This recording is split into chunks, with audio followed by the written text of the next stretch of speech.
And now I take this opportunity to invite His Lordship to address us.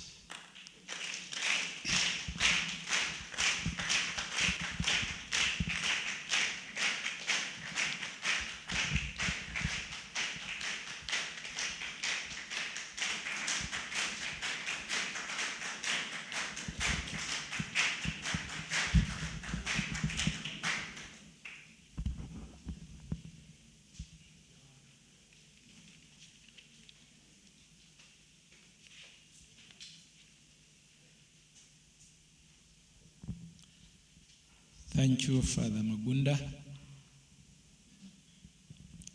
Allow me to use the proposed address by Honorable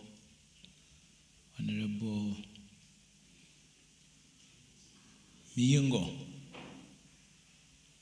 my fellow colleagues. I bring you greetings from the chairman of the Uganda Episcopal Conference, Bishop Joseph Ziwa, who delegated me to represent him at this public lecture today, because he had other engagements which he could not avoid. On my own behalf, on behalf of the Uganda Episcopal Conference, we'd like to express our appreciation to the rector and the organizers of this public lecture today here at Ggaba. We appreciate the staff, the student body.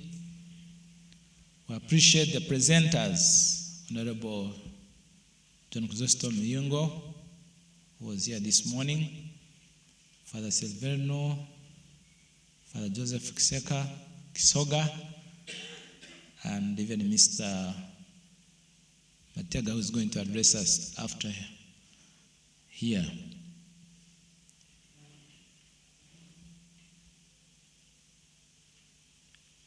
I'd like to appreciate the seminarians also for their contribution, and all of you who have come to attend this public lecture today. I'd like now to give my brief personal remarks. Today reminded me of a debate we had, I think 1979, at Katigondo, when the pastoral spiritual year was about to begin. I remember there was late Father John Waligo and other priests were debating about the pros and the cons of the pastoral spiritual year. And those debates helped us, some of us who were the first or second group that went for the pastoral spiritual year. And I believe the seminarians must be benefiting, hopefully, in the coming years for what is being said here. I'm grateful to God for being a product of Ggaba National Seminary. We're here in 1983, 1985, for the formation that we received at that time.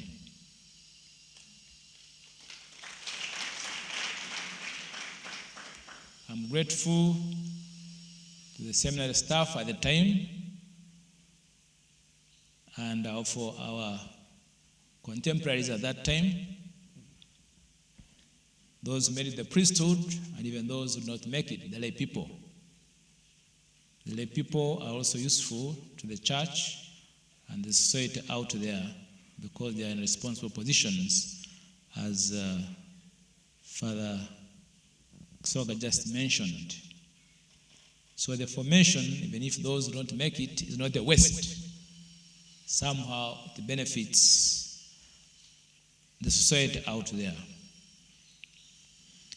As we celebrate, or as we prepare to celebrate the 50 years of Ggaba's existence, it's good to examine the past, the present, and look to the future.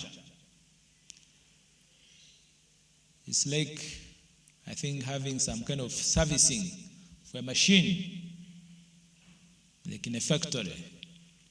If a machine is working, after some time, it's good to stop for a while see the good products that are being coming out through that machine, those which are not coming out well, and maybe find out which parts are not functioning well, or what could be not going right, or what's going right. What is going right can be continued. What's not going right can be put right or be replaced with their worn-out parts. To do that well requires an expert or another person to help you look at things objectively. Dr. Soga has done that very well. He has talked of the formaters. We, the bishops, are part of that game. The formation staff. The seminarians. We need to look at ourselves. When I was here the first year, I had a little crisis. I had just read an article by my bishop, late Bishop Pangamo, had written something kind of criticizing the formation staff. I read that article a few times, I remember learning what he had written. So I swallowed his ideas. And at the time, we were the first to go for urban degree. So I felt like I should just go for urban degree and leave my career diploma. So I remember I went to Father Ben Fass, who was the Dean of Studies at the time. I told him, I want to leave the Makerere diploma and focus only the urban degree. He went and looked at my file. He said, but you're intelligent enough. What's your problem? I said, my problem is not understanding things, but I would wish to concentrate on the urban degree so that I can understand the personal issues there. When tomorrow I'm a priest in the ministry where I've just been. He said, you can do it. I said, could I go and talk about this with the rector? He said, I will think twice before going to see the rector. The rector by then was Bishop Sekamanya. So after supper, I was at the rector's office. Doi. He let me in. I sat down and then I started presenting my argument. He listened very attentively. And he said, it is God's will that you do Makerere diploma as well. In my heart I said, no, it's not God's will. So, but nevertheless, I started debating, is this what I really want to do here? I felt like leaving the seminary because I thought, these formaters here, I think they're forming us instead of forming us. But I went to my spiritual director because it was really disturbing me and discussed it with him. So he guided me to take the course because it is important for part of information which I was not seeing. But from that time on, I kind of conformed and moved on, taking also Makerere diploma besides the urban degree. So I don't regret that I took Makerere diploma as well. It helped me to expand my knowledge and appreciate what goes on in the academic world.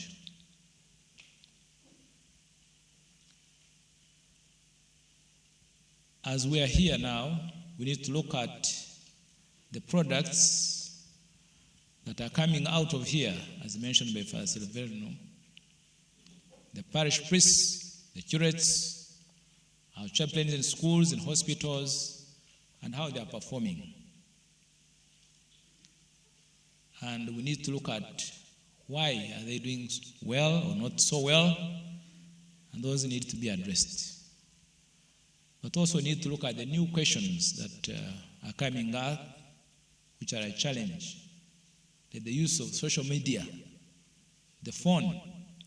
Some of us have the phones, but we just think of calling friends only. Yet there's so much on that phone, as I've just been saying, that you could be using it even for your academic work. What is the impact of this phone on our families, on our youth today. We need to pose the hard questions of immorality. The other day I got a message on the phone that some girls were sent away from, 13 girls sent from one senior secondary school. And one girl confessed that they are being given 600,000 shillings per month to promote lesbianism in school. So you can imagine somebody coming from a poor family getting 600,000 per month. What will that student do in school? We have to continuously promote the vice. And of course, you do it seriously, but if that is not attended, this is something that we need to address. Can we address those questions? Seminarians, tomorrow you are the chaplains in those schools. How are you going to handle those students? You have to get the tools. A few years ago, when we were celebrating 25 years anniversary of St. Paul, Yamaska, I remember Professor John Maviri putting this question. We are producing so many seminarians every year, priests rather. Why is it that we seem not to have any political impact on this country? You know, we still just move on and on and on. We have no positive impact on the politics of this country. How can we improve to do better with the different political, socio-economic questions? How can we improve on our pastoral and academic performance? I'm throwing questions. I don't have the answers, but I think it is this audience and maybe others to help us find answers to these questions. So I'd like to appreciate this public lecture today, and I request that let there be a summary made for us as bishops, because what is being discussed here is very important for us to make decisions to improve on our formation, not only in Ggaba, in Kinyamaska, St. Imbaga, all our seminaries, because I can see and hear very serious questions being raised in this place. So my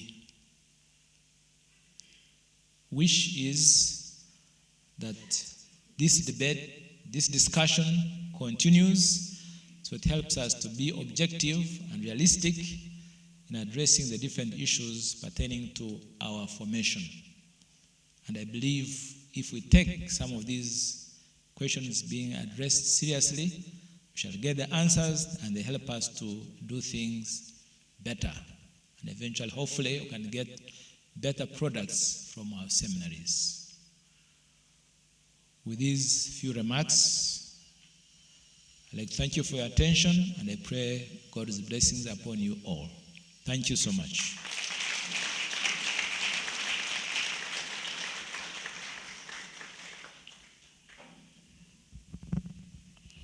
Thank you, Your Lordship.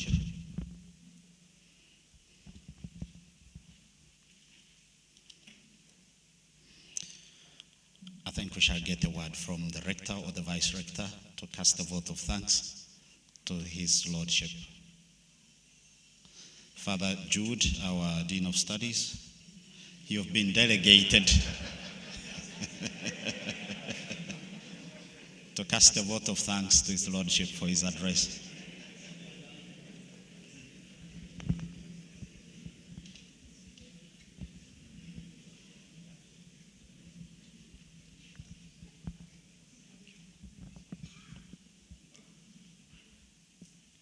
Your Lordship, Bishop Robert Muhirwa, the local ordinary of Kasese Diocese,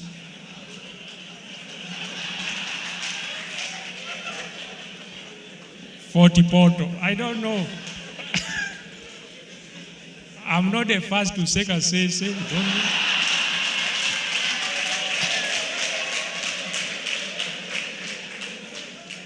I'm sorry, Fort Porto Diocese, and the Vice Chairman of Uganda Episcopal Conference. I stand here to move a vote of thanks to you, first of all, for accepting to be with us. We know your schedule is busy, but you have given us all this time. He came yesterday.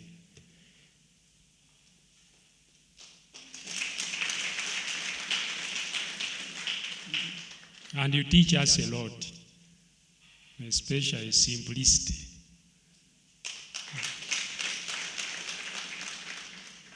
We thank you for the parental words you have given us and the assurance we get from your presence. Just being with us, we are assured of your guidance and love. So, to the Episcopal Conference, convey our greetings and gratitude for all that they do for our seminary. We wish you a safe journey back to Fort Porto, and may God bless you.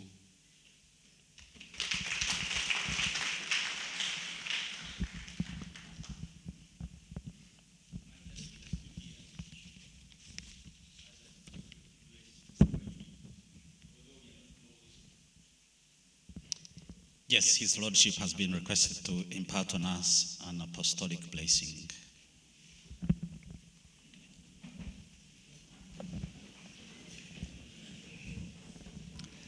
In the name of the Father, Son, and Holy Spirit. God, our loving Father, we thank you and praise you for this day when we're having this public lecture. We pray and thank you for all that we have been able to hear from the different presenters. And Lord, we pray that the Holy Spirit may continue to work through all of us here present, that whatever is being discussed now may help us to continue to appreciate our formation. Where there are flaws, Lord, help us to put them right as we plan and prepare to celebrate on the 12th of this month, next month. We pray that you bless this seminary, the formators, the students, that all of us may benefit for better products of this seminary, and also the other seminaries which are represented here, that your work may continue to improve as witness to you day by day, striving to serve you. All this we ask in the name of Jesus the Lord. Mary, Queen of the Apostles, all our patron saints, Holy Martyrs of Uganda. The Lord be with you. And may God bless you, the Father, the Son, the Holy Spirit. Stay in the peace of Christ.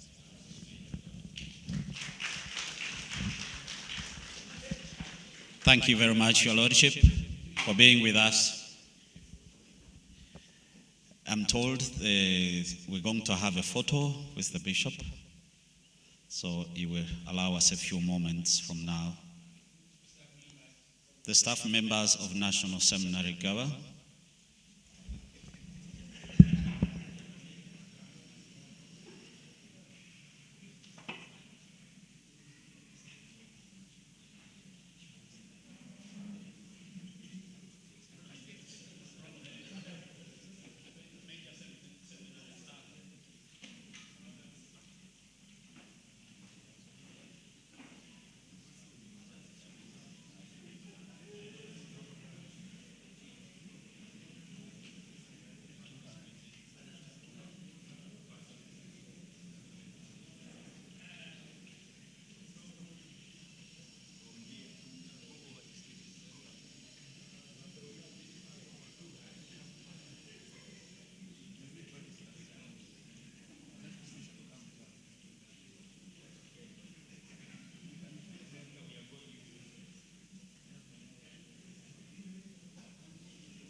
Allow me at this juncture to introduce to you the remaining part. I would like to inform those who are with us and those who are following us online that the public lecture is not yet over. The chief guest has had to leave because of some commitment, but we still have one presentation. I would like to give an announcement. We are informed that we have some Jubilee items, such as caps, t-shirts, and so on, in our canteen here. So during your break, you can buy some for yourself. There is somebody I introduced, but I would like to introduce him fully once again. This seminary started 50 years ago, and we are blessed to have one of the OBs, the pioneers of this seminary. Father Benedict Birunji, kindly come forward so that we can look at what the pioneer looks like.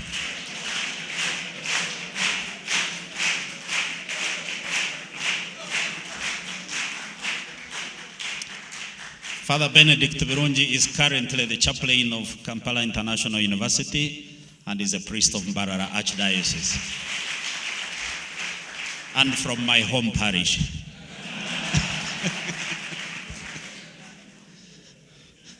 Allow me now, before we begin the third presentation, to introduce the moderator who will invite the presenter. As I said at the beginning, our moderators are very heavy people, and it's very hard to compress them in a short time. But I will try to be as brief as possible. May I ask our Professor Vincent Bagire to stand up for recognition?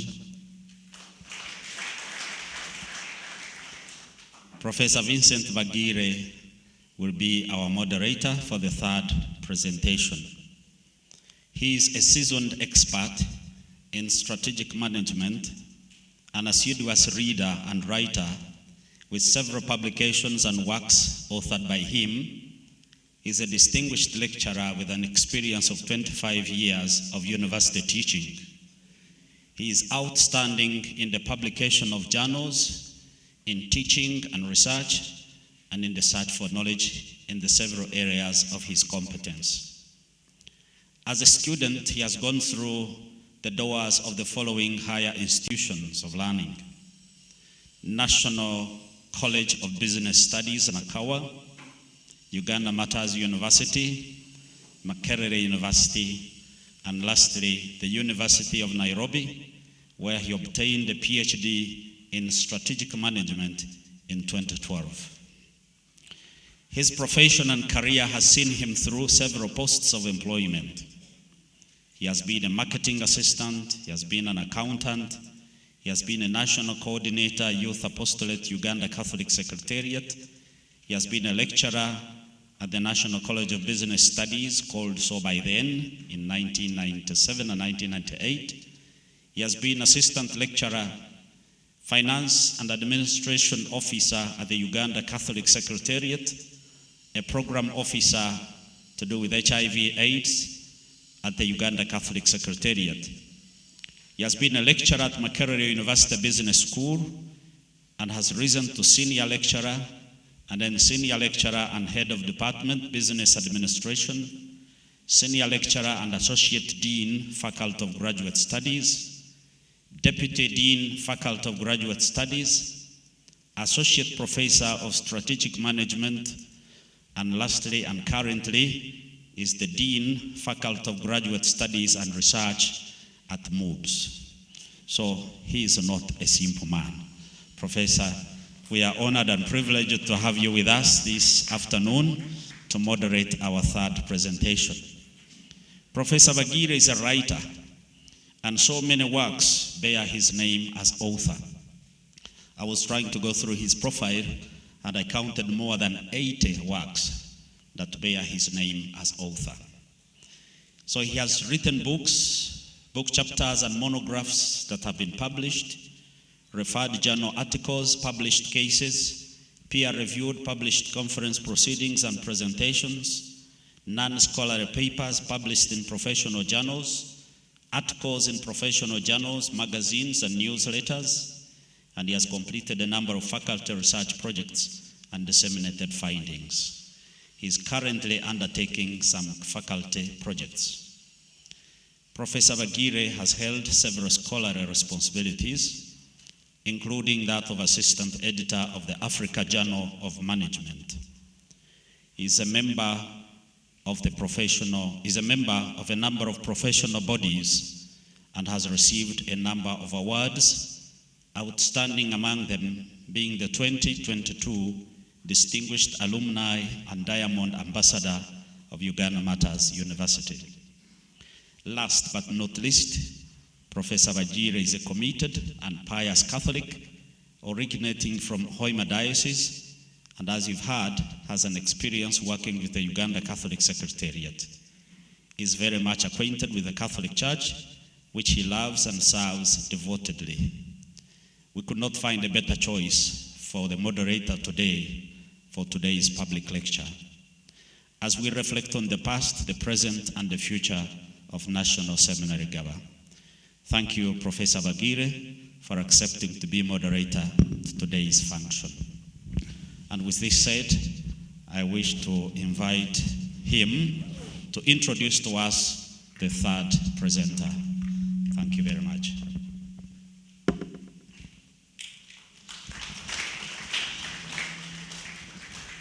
Thank you very much, Dr. Father Mabunda, for that humbling introduction. When I was about to start getting excited with those titles, my mind went back to Senior 2, Chemistry, 1984. There was a topic about valency. An element of a higher valency displaces the one of the low one. And in the audience, I saw Professor Semakula Kiwanuka, who has the highest valency. So when you talk about me as a professor, you'll be referring to him. So as I moderate the session,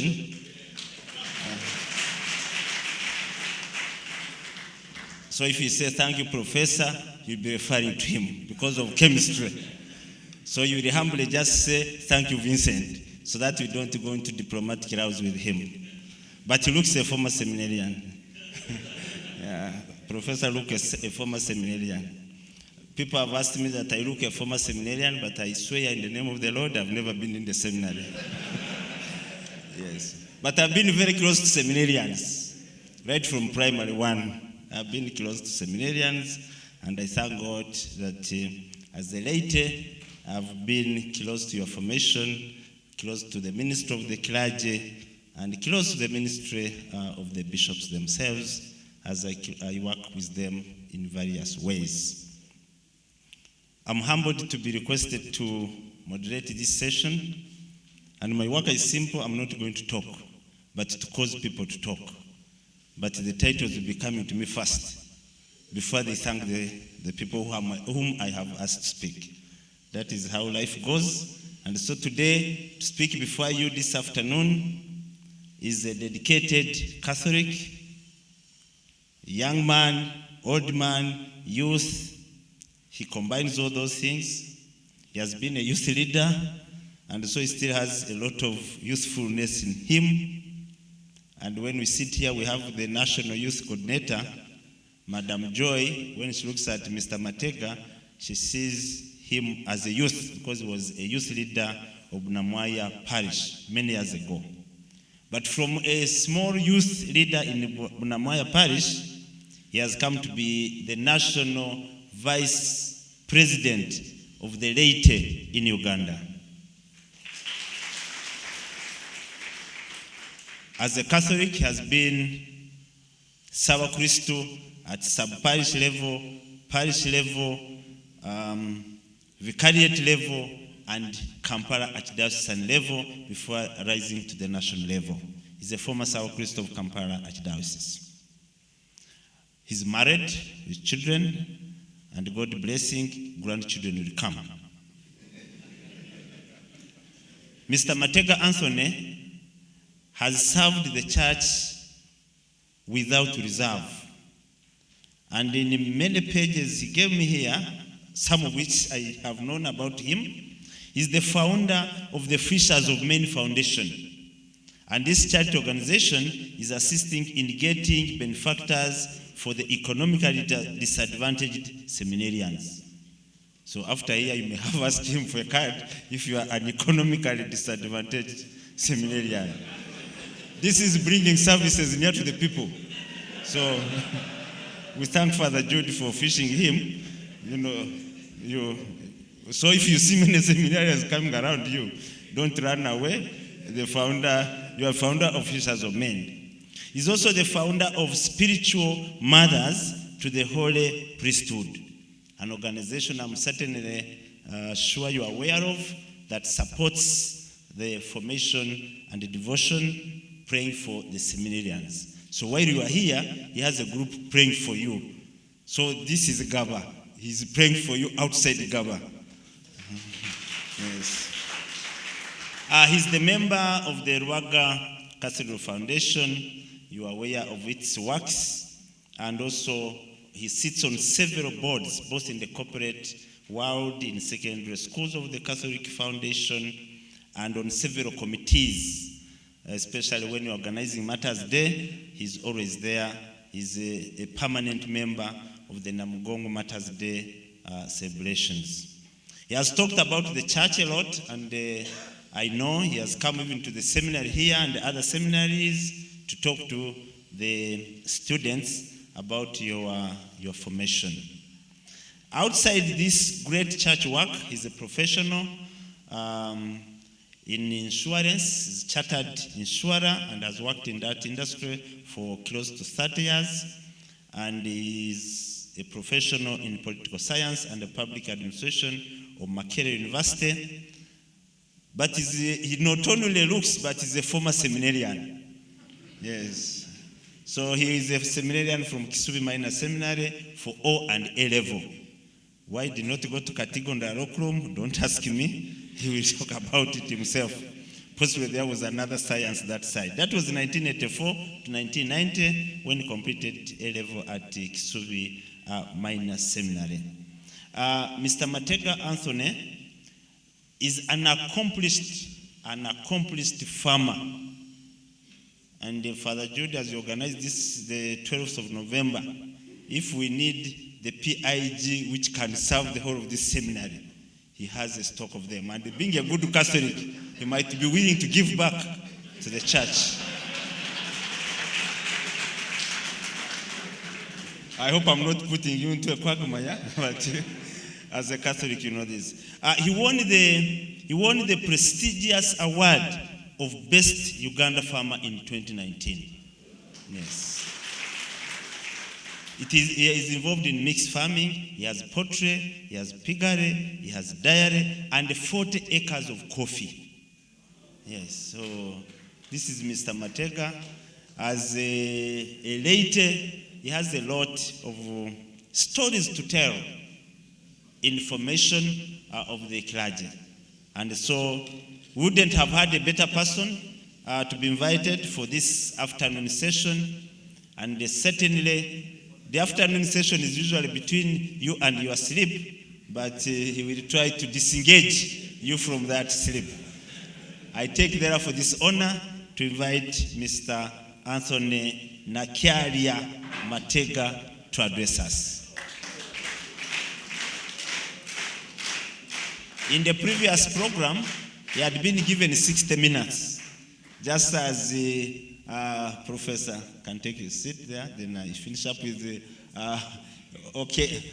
As Professor Mshana said earlier in the morning, he had prepared the text for 1 hour and tried to use 1 hour. But I wanted to talk a little about Father Mshana, Professor. In our youth words, he's Deacon Buchana. And there are 2 deacons in this country who have been priests for 30 years. Deacon Buchana and Deacon Sebitosi John Bosco. He's from Hoima. Why? They were sent to the national team of the YCS in 1990. I was on the national team of the YCS on that year. And so they were posted to be part of the national team to bring to us, the lay youth leaders, a feeling of spiritual formation. And so they were very close to us as deacons, Deacon Sevitosi and Deacon Kisoga. Up to now, we call them deacons because they did a very good job amongst us. So Deacon Kisoga, I was very happy to see you as you gave your discussion. My mind went back to the 1990s when you would remind us as YCS leaders, please, as we discuss this, let's do this, and that. And indeed, you did a good job as a deacon. So Deacon Kisoga, thank you very much. Yes, Mr. Matega can take over the audience now.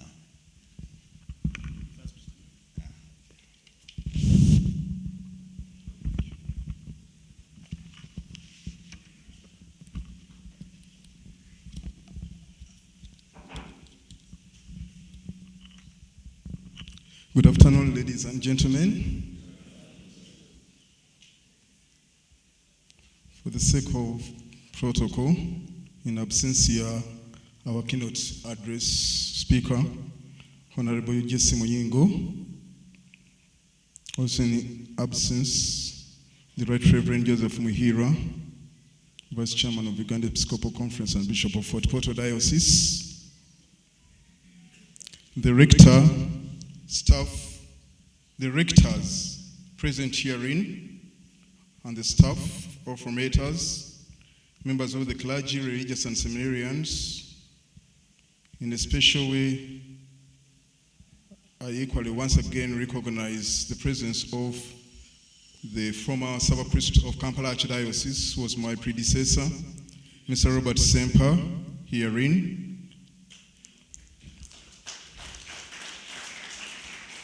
Ladies and gentlemen,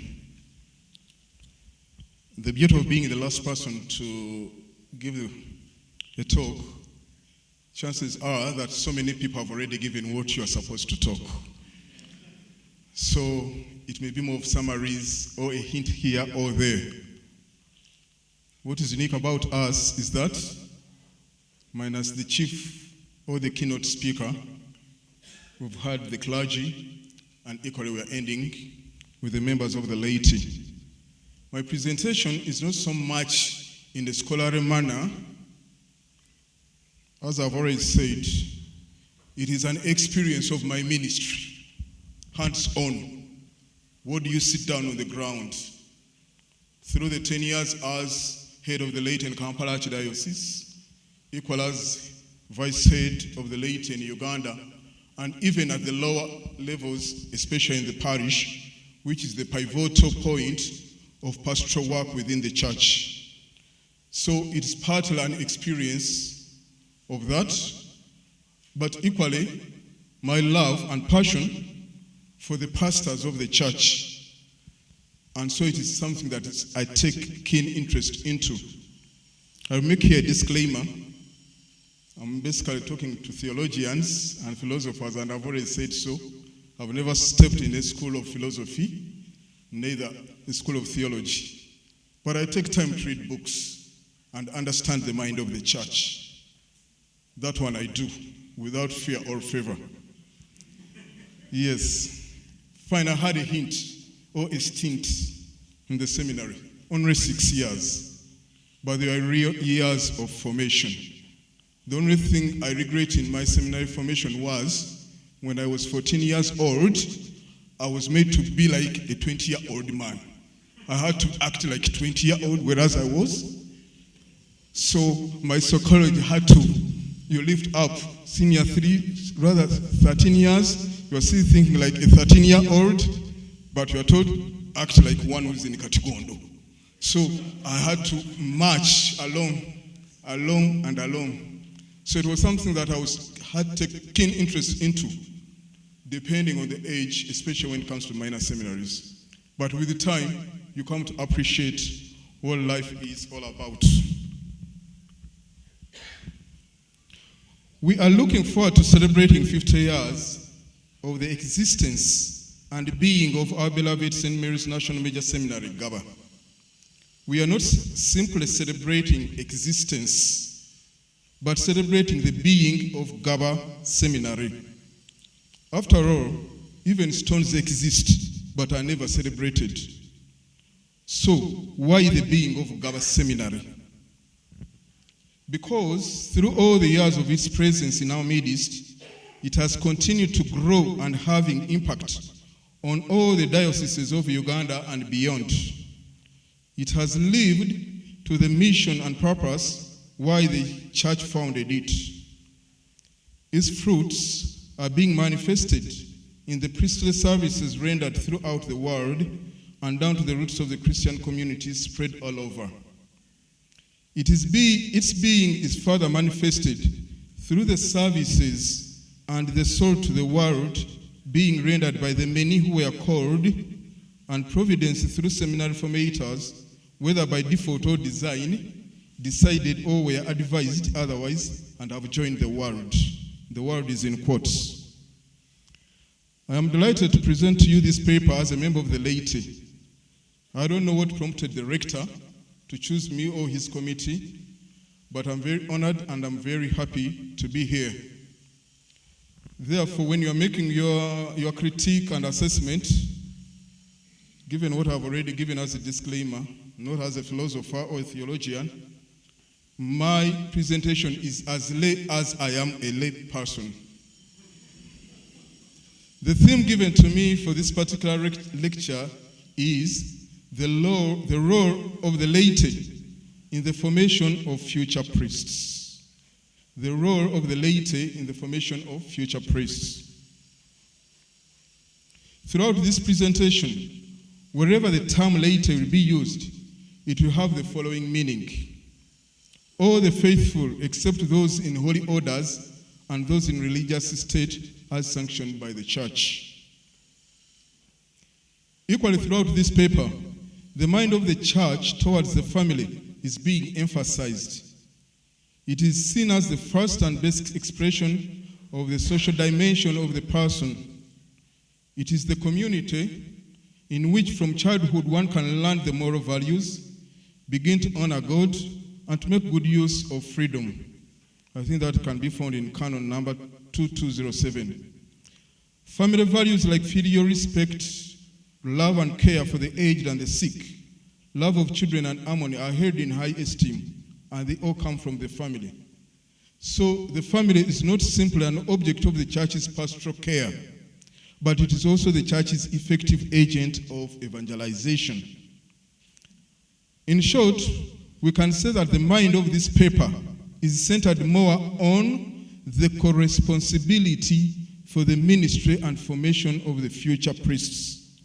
Co-responsibility for the ministry and formation of the future priests. In as far as I'm concerned, the duty to form the future pastors of the church lies between the clerical formators and the other side, which even lays the foundation, we the laity. It is deemed that in exercising co-responsibility, there should be sincerity of purpose, respect for each person, and openness to new learning, knowledge, and integrity are of utmost importance for the common pastoral cause and action.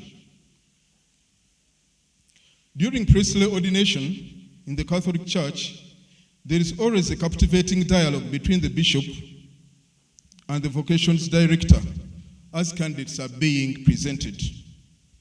The vocations director: Most Reverend Father, Holy Mother Church asks you to ordain these men, our brothers, to the service as priests. The bishop replies, do you judge them worthy? The vocation director: After inquiry among the people of Christ, and upon recommendation,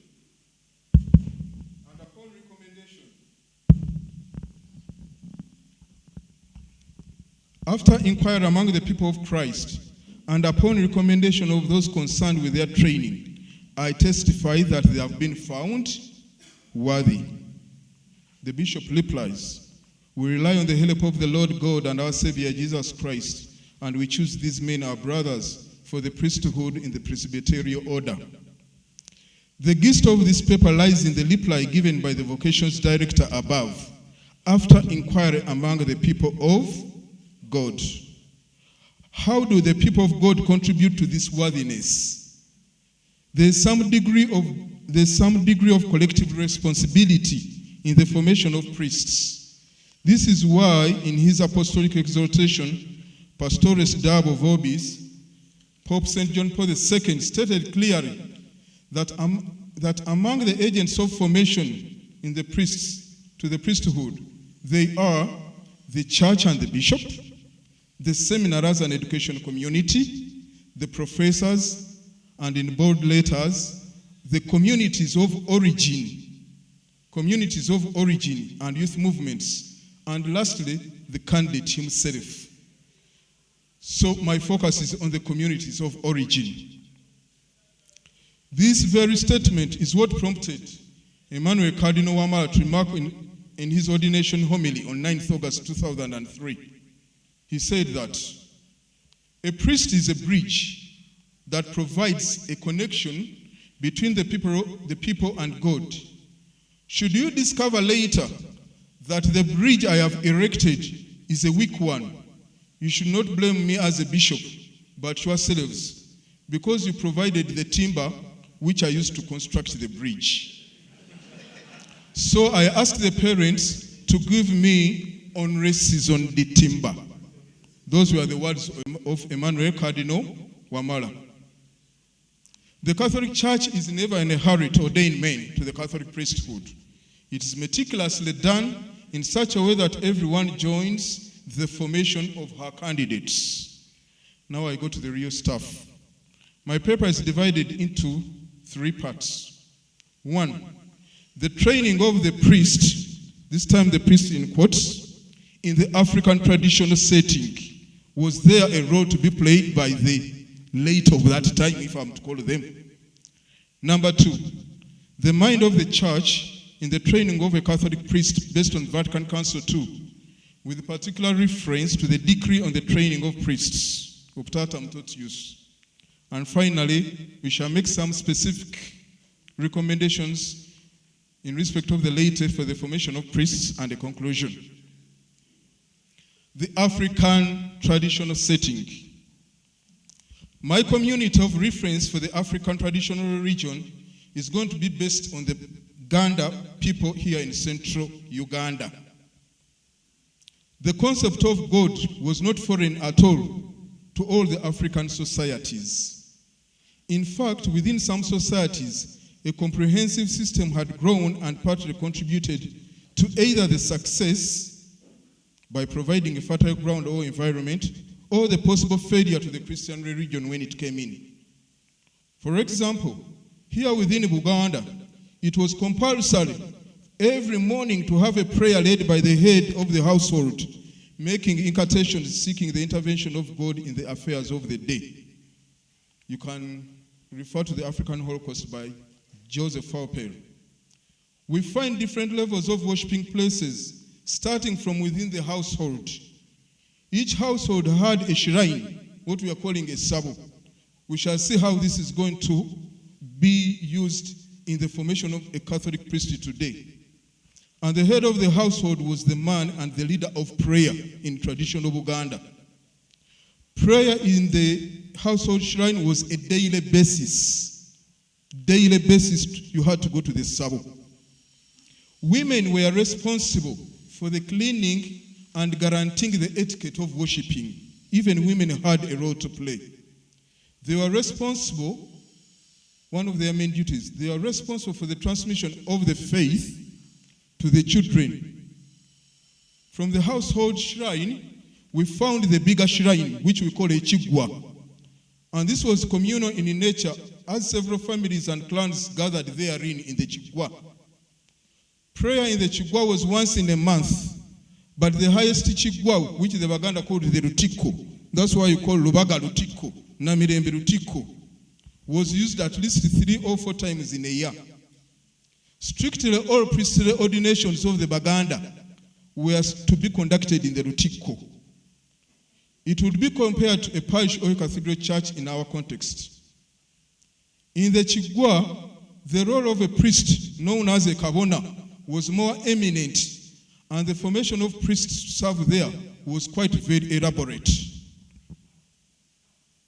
Mothers who were responsible for the moral upbringing of children in a more intimate way were always consulted as to which children would serve best in the Ggaba, the mothers. One of the key values that was sought in anyone who was to serve as a priest was confidentiality of the highest order. It could be compared to the confessional seal in the church. It was the biggest abomination one could do, and it led to instant dismissal from the priestly state once certain confidentiality was broken. And it at times attracted even death penalty, depending on whose case the seal had been broken. Another important value that was sought among those to be presented to the priesthood in Buganda was the virtue of chastity among the women who served in the Ggaba, especially a Ggaba cha Katonda Butonda. Strictly, it was only virgins who were allowed to serve there. And the priests, or the kabonas, were expected to be celibate or continent for those who are serving in the highest Ggaba of Buganda. Chastity was in two forms according to them: having no sexual relations with a man or woman whatsoever, and then the second form was in purity of heart, in spite of having had a relationship before. In choosing who was to be trained and formed, it started from a relatively youthful age. Society or the community had to pronounce itself on those to be seconded for this noble duty. According to them, it was not a human act, but the spirits were the ones to choose the elect. It is the spirits to choose the one who was to be elected. I don't know whether it's the Holy Spirit who does that in the church, but I believe so.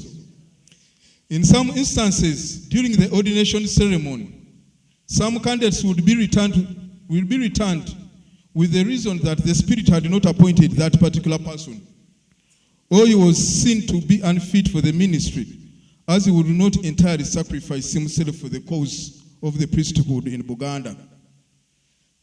Since virginity was a prize, equally chaste men were in abundance. In most cases, it was a lifetime career, and abscondment from duty was seen as treason to the gods.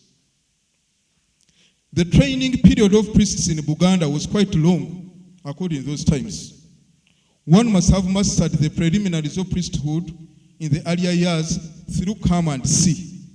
They used to go, you come, and you see, and you return.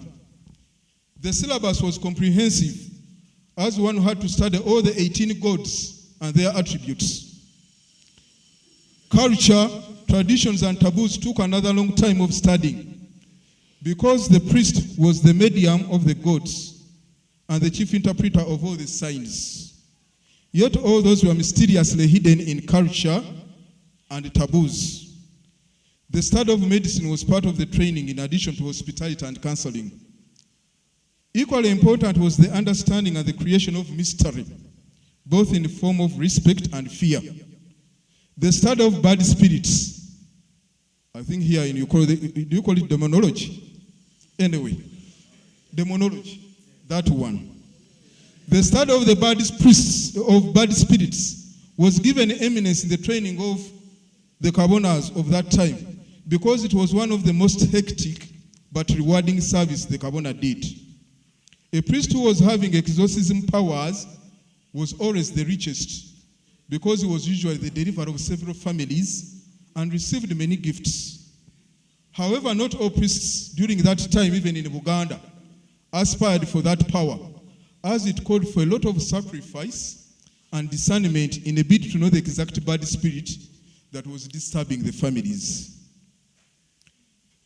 Part of the syllabus was to study the rites of worship, and they had to be well mastered.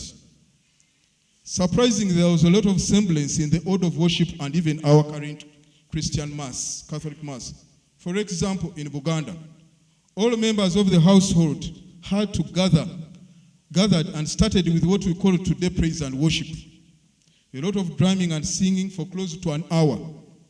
Thereafter, when everybody was full of the Spirit, then the Kabona would appear in his paraphernalia with majesty. He was always talking in his normal voice. and everybody could tell him or her problem, which was the intercession. However, the gods could not listen to the petitions, unless all members had acknowledged their sinfulness. Because it was believed that standing before the gods with sin and seeking God's favors, the same favor could turn out to haunt you, or even you never get it. Hence, a penance of sorts took place with a promise never to do harm to your neighbors. When intercessions were done, then in a bid to appease the gods, offertory in forms of cocks, goats, banana wine, and harvest were presented to gods through the priest. Now with a very happy priest with all the gifts and offertory, drumming resumed and singing, and the god now could come down through the priest. This is the reason why at that particular moment, when the Kabona was going to talk with the gods, the voice of the Kabona had to change from the human to the divine. He has been talking normally as a human being, now the voice has changed because God is descending on you. It was not the Kabona speaking, but God's. It was no longer reported speech, but direct speech. After this, the congregants would be happy because they had heard God speaking directly to them. Could we call that the liturgy of the word? I don't know. Coming back from the ecstatic moments, the priest would be back to his senses and begin to speak as a human being once again. A common meal followed, which we would call communion, and then the dispersing of the congregation. So it was incumbent upon the Kabona to learn all those rites, and those had been inculcated to them in the family. The last training phase before the ordination of that Kabona usually lasted 9 or 18 days. 9 is the sacred number of the Baganda. And whatever was offered to appease or thank the gods was in 9s. 9 women, 9 cows, 9 goats, 18 chicken, which was a multiple of 9, and 9 bibanja. The ordination ceremony was always very expensive with a lot of demands. Over 100 items were needed and in multiples.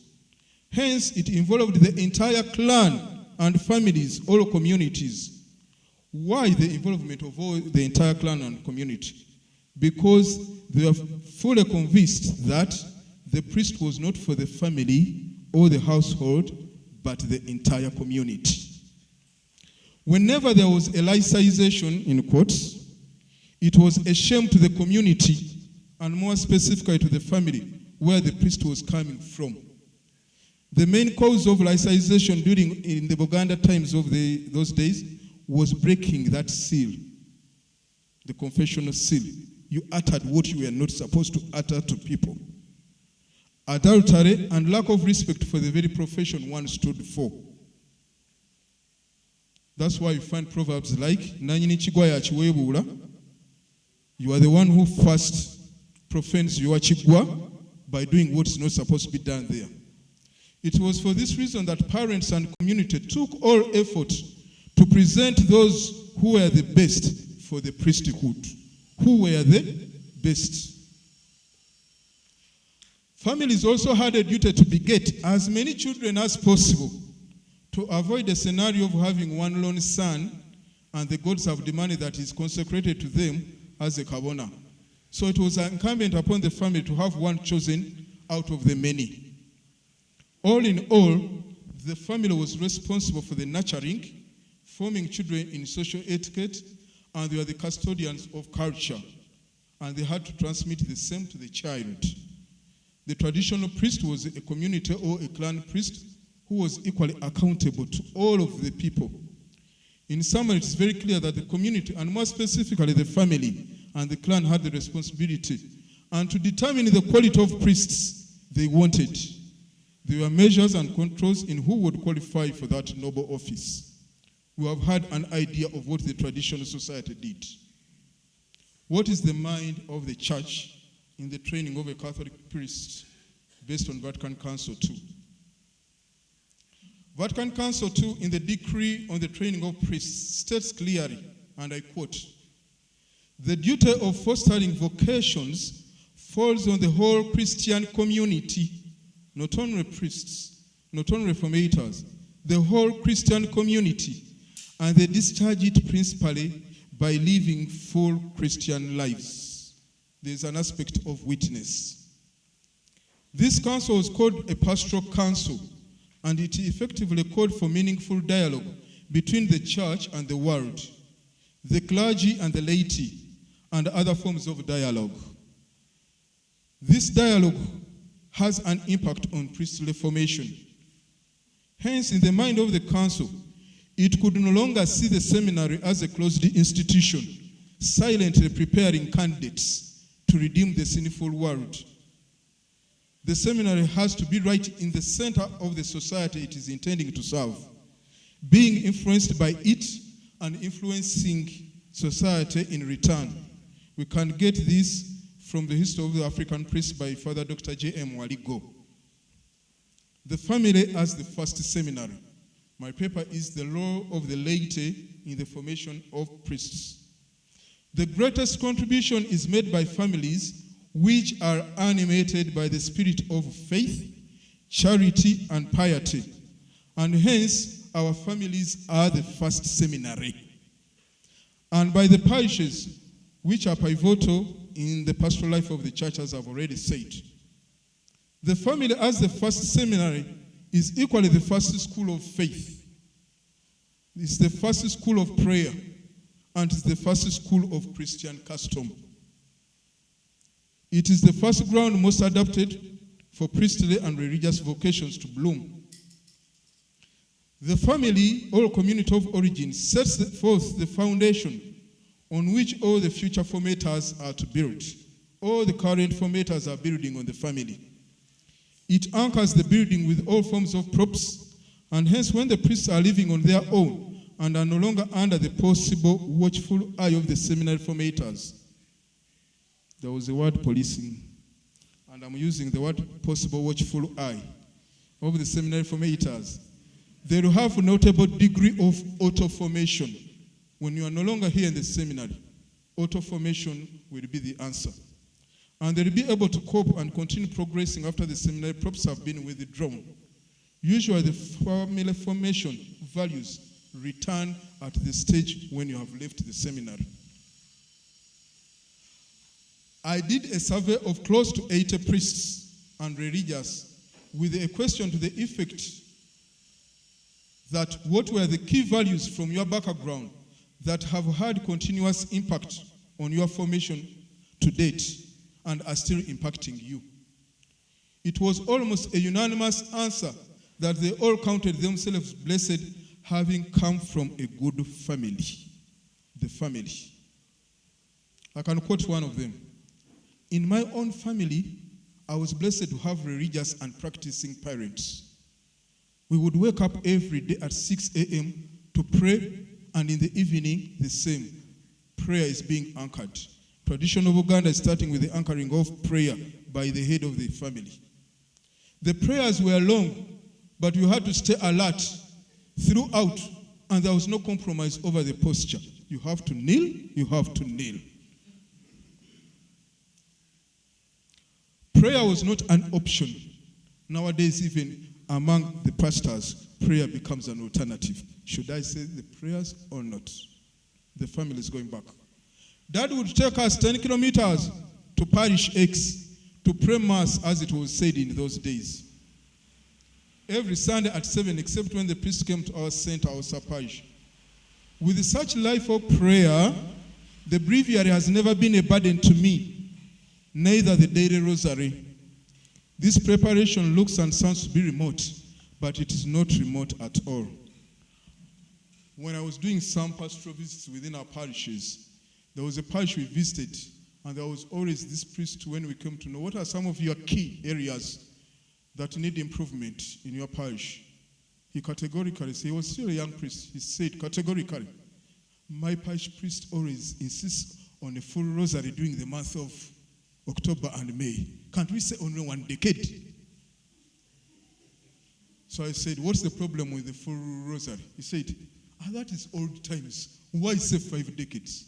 It should be only what? So if you are saying one, I'm supposed to be saying only one Hail Mary and I quote.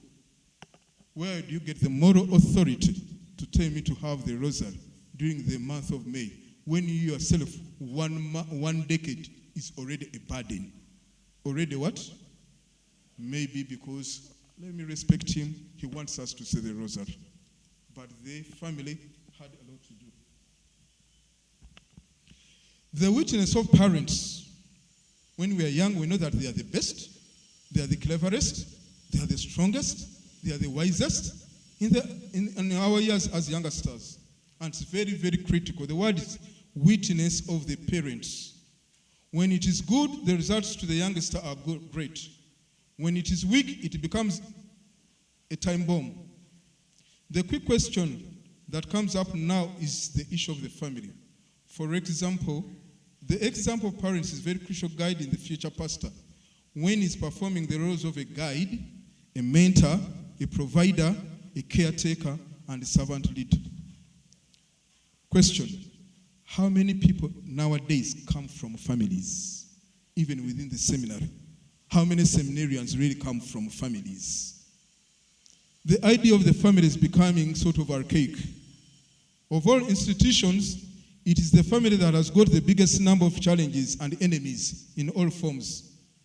There are families in very unique situations. Of course, we have got conventional families.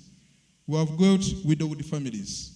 We have got stay-at-home moms, village-raised children, and they all form part of the seminary. The rate of divorce is high, or even simply accommodative marriages. Well, I'm there, let me accommodate him. Ndisaba Kristo bananda batyanga twawukanye ne mukazi wange. Amwesaba Kristo, let me stay with her, but deep in me, the marriage is no longer. So it is an accommodative marriage. We have very many single-parent families. We have got corporate mother families or corporate father families. We have got what we are calling apartment parent families. I've got my job. I can afford and rent an apartment and take care of my child. It is usually one child. I don't mind, even if... And now, those are the children that are coming to the seminary. No problem with that. The sense of identity even is lost right from the names. Such children are always given funny names. They'll never be identifiable with the wood. When I hear the name Chimbowa, I know it's coming from the Ngongi clan. When I hear this, I know it's coming from here. But the children of the apartment families, it is usually Chisache, Kwagala Kwe, Sanyu. They are disguised because they don't want to have a definitive.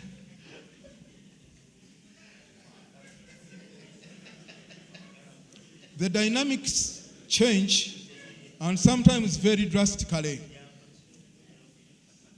As long as we don't have both parents, take note, both parents taking responsibility over children, we shall have unbalanced children and adults. Both touches are necessary, the fatherly touch and the motherly touch in the formation of a child, and more so, he who is aspiring for the priesthood. When we lack that balance, we are bound to get priests and religious, and even later, who are in perpetual adolescence.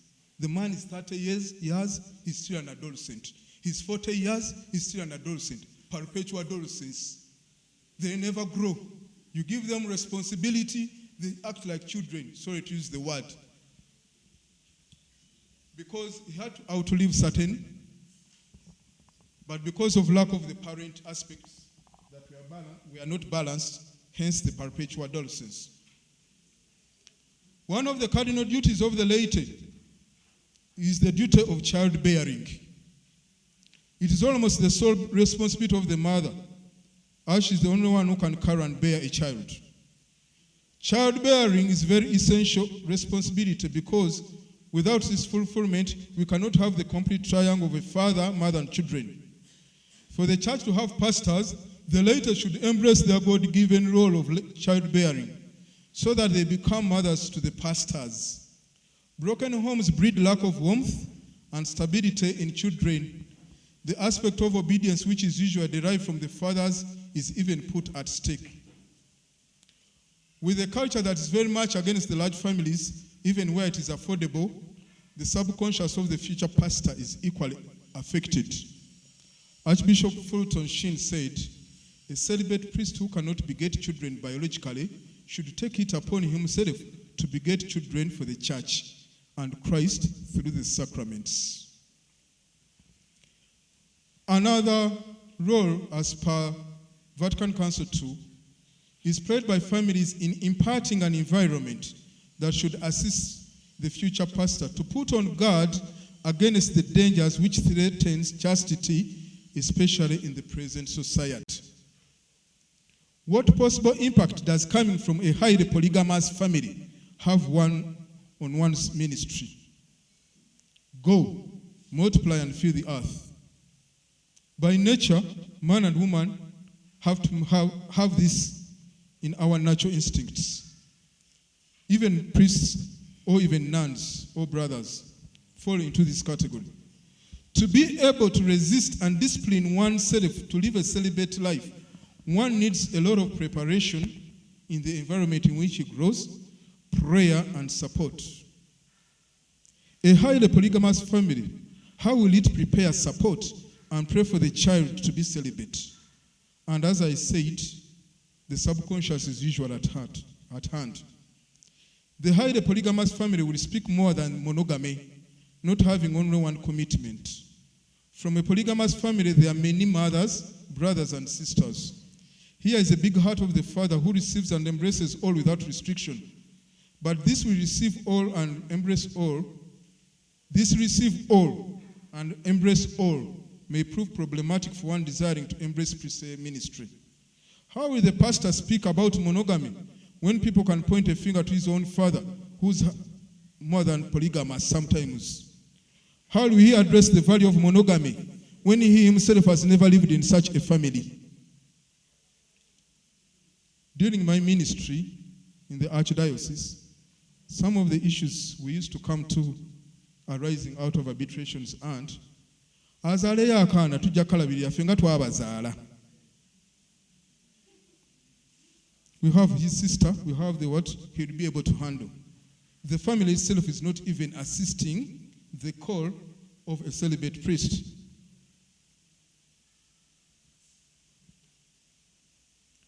What is the impact of coming from a superstitious family on the ministry, or coming from a family that is full of okusamira, our tradition ATR? Many of our actions are influenced by as I said, by the subconscious. A man may date short girls because subconsciously the ideal woman he knows is the short woman, and that was his mother. So he also looks for a short girl to date. When one comes from a superstitious family, it plays on his subconscious. He could cite examples. I could cite examples, but prudence demands otherwise. Because one had a superstitious mother, his ministry was disturbed by that superstition.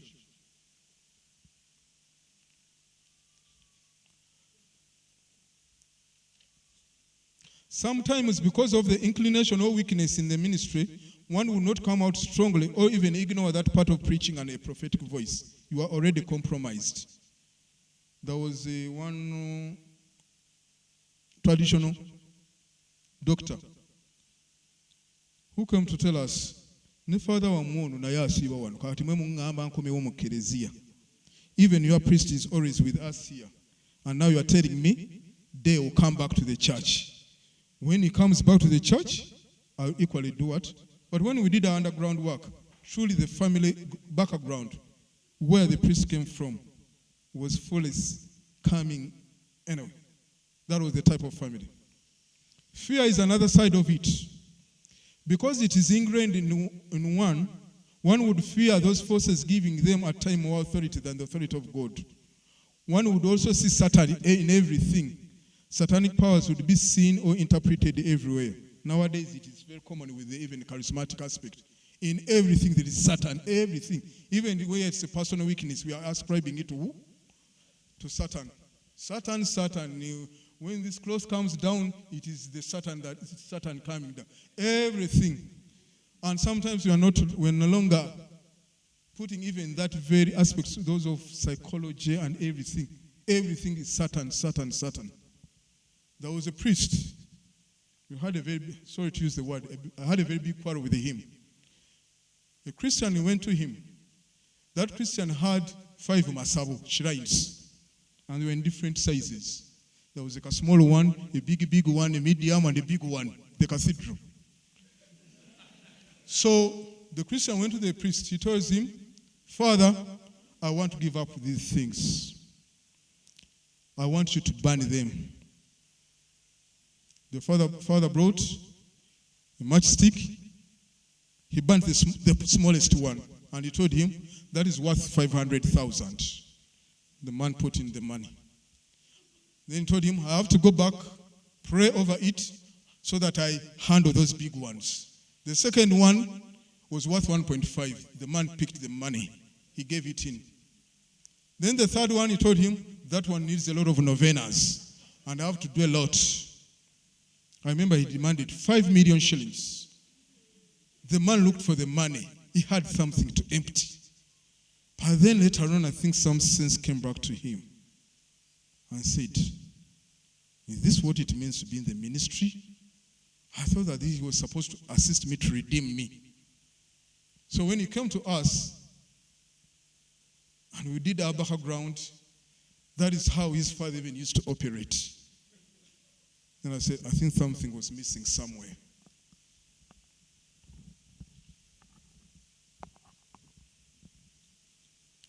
Lack of moral and intellectual grounding.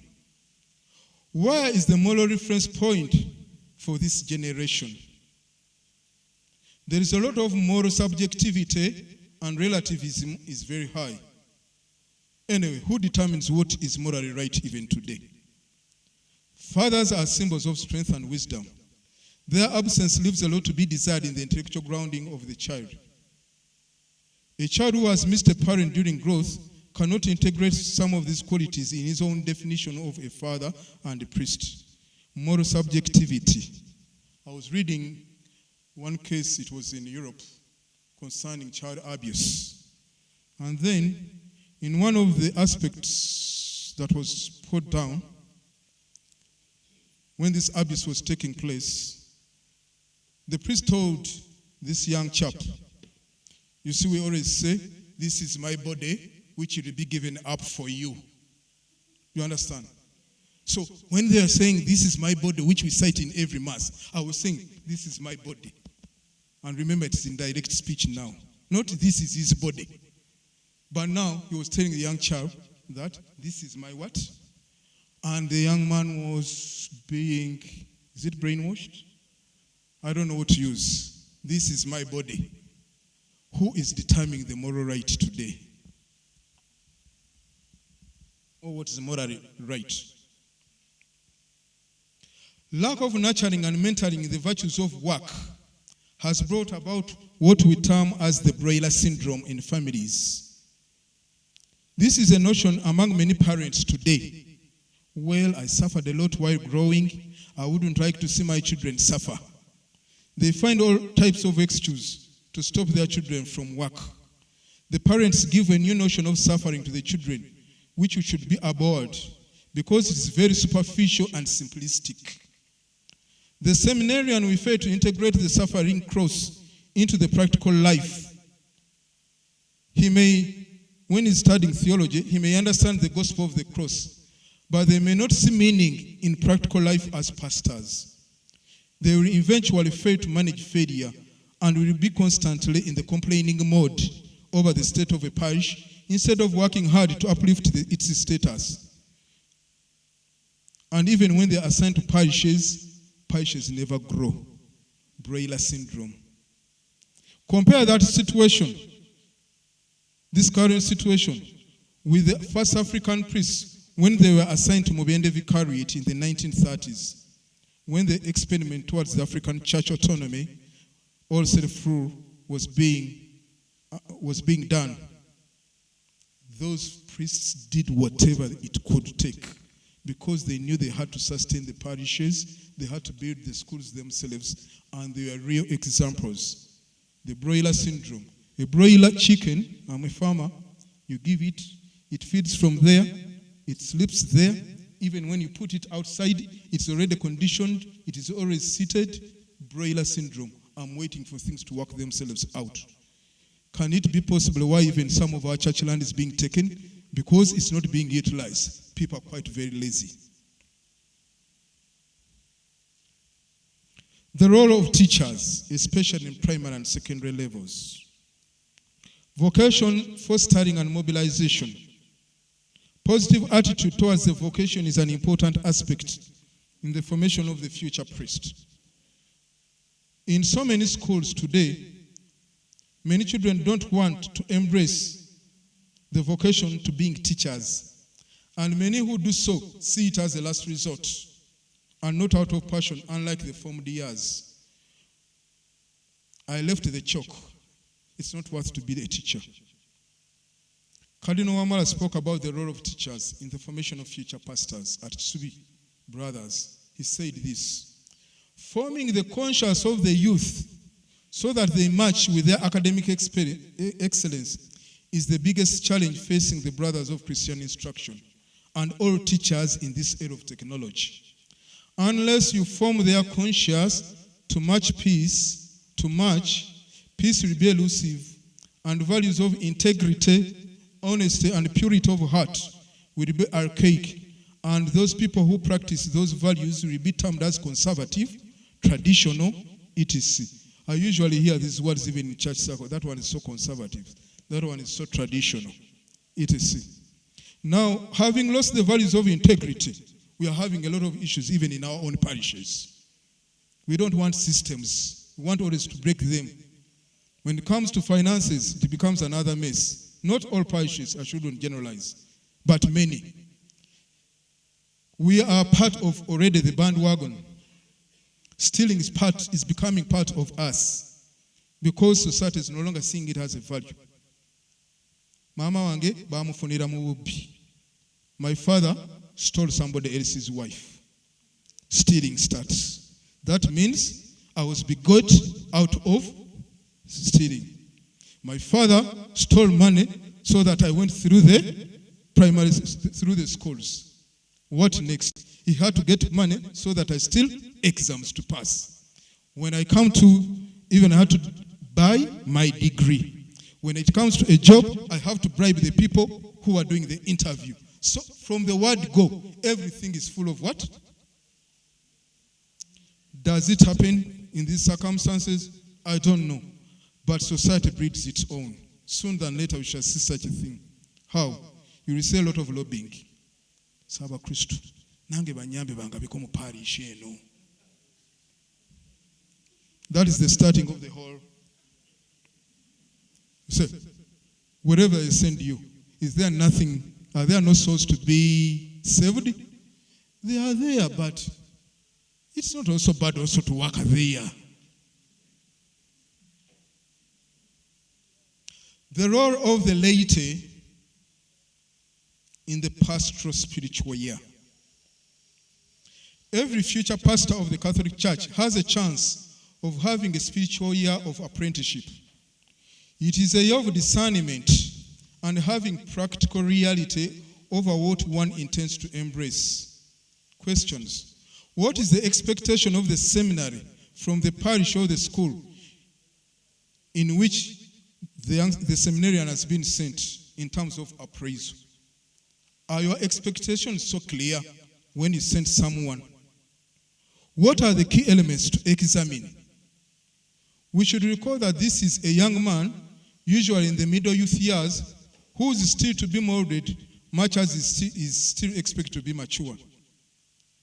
The pastoral year appraisal should be more focused on assisting the candidate to improve on the gray areas other than a condemnation and having a litany of what is not being accomplished in the seminarian. We should have clear parameters of what we are expecting to improve in a young man who's sent out there. Issues that could have arisen. What are the areas in which the young man is good? What are the areas that need improvement? Issues that could have arisen during the pastoral year but are purely human weakness but can be ironed out in time. Areas that need outright condemnation. We should avoid hoodwinking in this exercise. What was supposed to be corrected and is brought out when one is going to the diaconate is a sign that there is a break in the chain.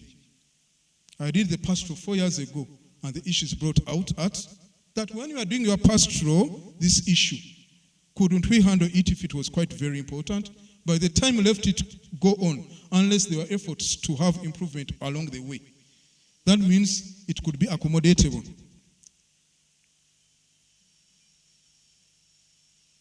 Was there intention for this candidate to be assisted? Is there meaningful and timely feedback? Up to what extent is the engagement of the vocations team with the assessors in this preliminary stage? I recall a remark from one laity when I was visiting one parish during my tenure as Archdiocesan Sub-Priest. The lady commented, "The seminarian you gave us is very rich in the ministry, but is zero in character." The opposite could equally be true. He's rich in character, but poor in the ministry. Now, this was somebody who was looking at the seminary. So I had to take upon myself, what do you mean that he's rich in ministry, but zero in character? He said, he's a good whatever. He reads the reading well. I think he's the acolyte and yeah. That one he does well, even does well the teaching of the religious instruction to the children. Then I asked, what about character? He said, I'll tell you, you put money before him. That's when you see what it means. Sub-Priest, you just sponsor him an outing. Make sure there's some little beer. Then when you see what he is. Possibly that was the zero in character. I'm of the view that as an institution, we need some degree of structured pastoral year program. A young man is sent to the parish. There's no orientation. There's no nothing. He just, start from there. Start from, what am I supposed to do? You learn as you go on. I think even orientation is quite important. Welcome to Ggaba Seminary, Father X. We are having 9 houses. We're having so many students. This is what you do when you do this. This is where you go. Please, of course, you're already aware that you're going to be teaching moral theology. Thank you very much. Your lessons will be like this. Please, this. There is an orientation. Instead of one finding his campus all around. Which particular roles one is going to handle? Is there constant journeying with the candidate? The word is to journey with the candidate. I believe every parish has got some good intentioned people who are immature in faith, character, and are objective. Can they journey with the seminarian and assist in mentoring, coaching, so that the future pastor is in the world but does not belong to the world? This journey should not stop even at pastoral work. The first 5 years of when one is ordained are quite very crucial. There should be some degree of journeying with someone when even is ordained. The first 5 years, I was reading feedback in an American journal, my first 5 years of priesthood. And there was always a comment. Now, this was in America. I was always finding myself lost. I was looking for a priest with whom I could journey with in my first 5 years. So those first 5 years, I think, are quite very, very important. I had thought even during the pastoral year, is it possible to have a month for a seminarian to work within the corporate world, to have a sense of the corporate world? 1 month in the 12 months he spends on the pastoral. And the purpose is not to work for money, but to appreciate even what the corporate world is. You could pick on particular companies. You know that these are good companies with our good Catholics, and you tell them from the word go what your mission is all about. Finally, in this respect, a priestly vocation is a treasure in the clay. When I'm mentoring, how do I handle this clay so that it suffices to an extent and the rest we leave to the Lord? I'm aware you are clay, but how do I handle even the clay to enable it to have the treasure? When some people are sent to parishes, they are seen just like any other worker. But I'm saying I'm being given someone to mentor into priesthood, not any other worker, like a secretary or what. So how do I mentor the clay to get the first brick I want? How do I mentor the clay so that I get the pot I want? I may get a pot when my intention was to get a roof tile. Is the way roof tile done the same way a pot done, much as it's all clay? But because I'm aware that the priestly vocation is treasure, we need to look into that aspect. Support to the seminary. The role of the laity in supporting the seminary is quite very important. Building and maintaining a seminary is no mean job. Our forefathers did a lot in the early 20th century in supporting this cause, with Bishop Henry Stensel, especially when Katigondo was being set up. The very donation of land by the Catholic chiefs in Buganda was a positive step. We see the efforts of such people like Alex Sebowa, Stanislas Mugwanya, Byande Alagabuleri, who gave in Swanjere Seminary land, and others. Support for the seminary. I think we should stop giving a semblance that we are well off. We no longer need that aid. Rome is closing its taps. That means the duty to sustain our seminaries belongs to the laity. It's part of their duty. The very presence of political chiefs during those old times on every ordination was a sign of strong moral support for the priestly vocation. Support for the needy seminarians. I've been involved in a number of campaigns for the cause of seminarians by virtue of being an archdiocesan head of laity and also in my private capacity. The church should not be deprived of future pastors because of lack of seminary tuition. It is a moral obligation and incumbent upon the laity to ensure that whoever is in the seminary, especially at higher level, should not lose a vocation because of lack of tuition. Unfortunately, you hear very few voices, even among the priests themselves, to this cause. Worse still, even on Vocations Day, a Vocations Day collection, which is internationally recognized, is seen in some parishes as a competitor with other parish projects. The vigor with which parish projects are boosted does not match at all with the causes for the future priests. Honesty and transparency is also needed. And integrity are equally important in this respect on behalf of the seminarians, if they are to be supported. I've seen and I've already talked about it. You find a seminarian who says he's lacking fees and he needs a benefactor. But on his list, he has got close to 5 benefactors and is not disclosing it and is depriving of others. They would be our future pastors. So it's quite very important that even integrity on behalf of those who are being sponsored comes into play. Use of laity in provision of services in modern professionalism and sciences. One of the roles and duties of the lay faithful in the church is to harness all forms of resources at their disposal for the cause and progress of the church in accordance with the times. Beyond philosophy and theology, there are so many disciplines which are of essence and importance to any priest in our days today. Some of these disciplines even don't diminish the vocation of the priest, but to the contrary, add value to it. Special needs ministry like the deaf, the blind, and mentally retarded cases. Who handles them? We assume that everybody in the church there are no deaf people. Who handles them? What's wrong with having somebody who's an interpreter? As you are giving your homily, and even these disadvantaged people are getting something. Who handles the mentally retarded? We have hospital chaplains, but how many of our priests can ably do hospital ministry beyond the sacraments? Hospital ministry in the US, it is a very big ministry. Recall that the church is a hospital. Does the counseling we do fit in the circumstances, or we are possibly still locked in the traditional pastoral counseling methods?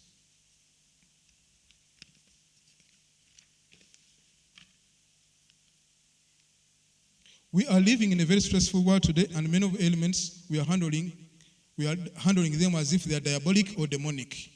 But in actual fact, they are psychiatric cases. How far have we used IT for the cause of the church?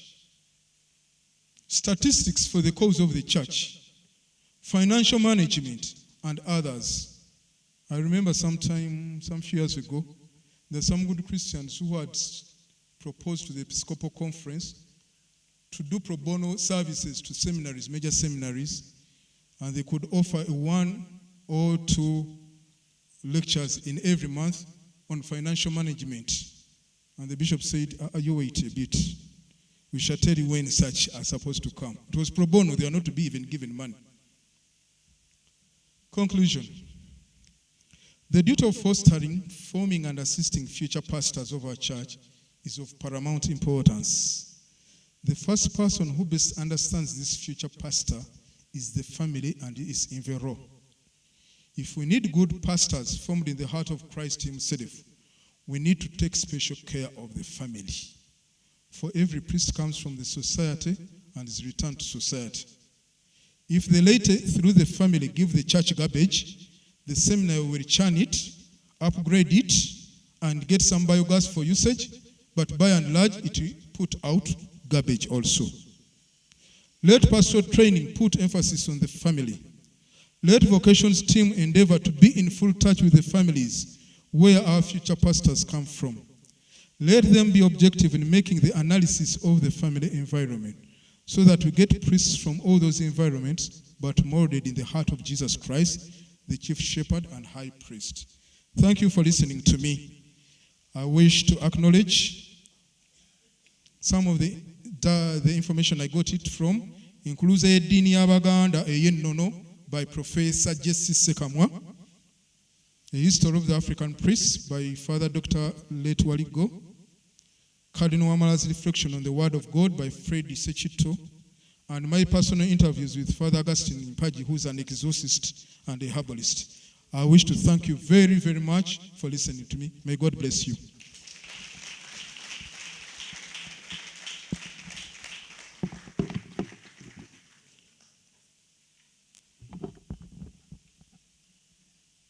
Okay, a little more. That's not adequate.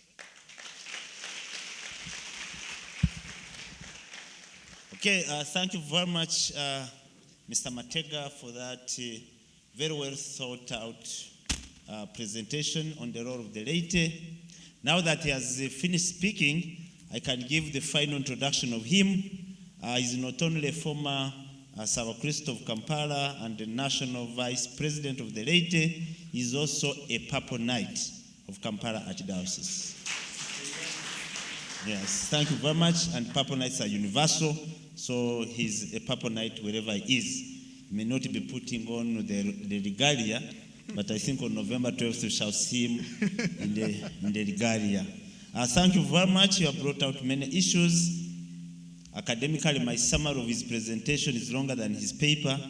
So if I said I give the summary of what I picked from him, it will be longer than his presentation. So I not to go that direction.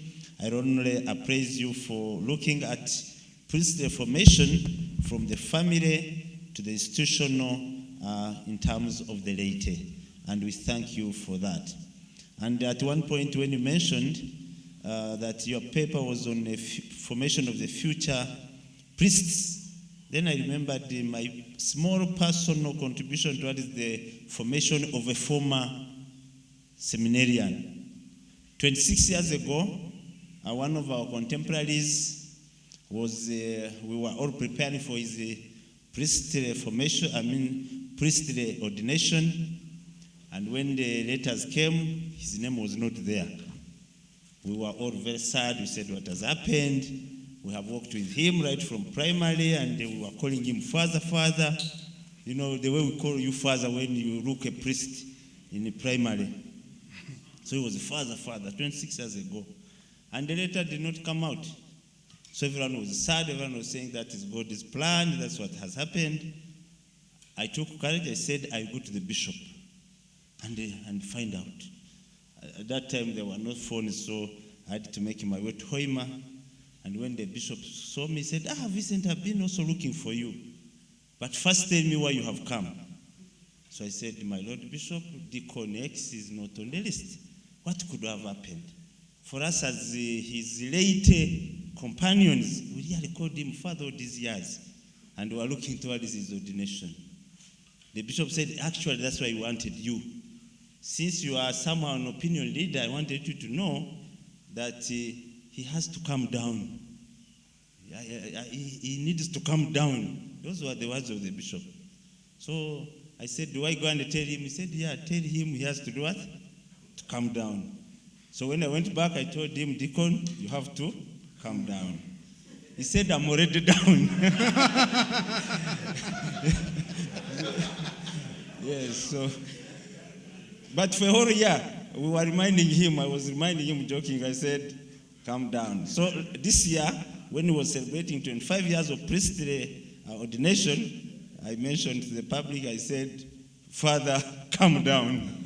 Yes, but he came down and is one of our good priests in Hoima.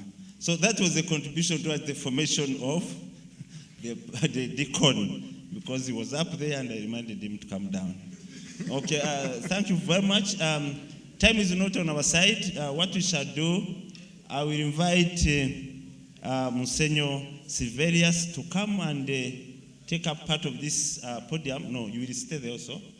Father Silvestre will come and answer some of the questions which you were asked. And then we shall pose a maximum of 3 questions to Mr. Matega. But we encourage you to write many more and bring them here. They are going to be part of the debate. You know, this lecture is not ending. We have started a debate.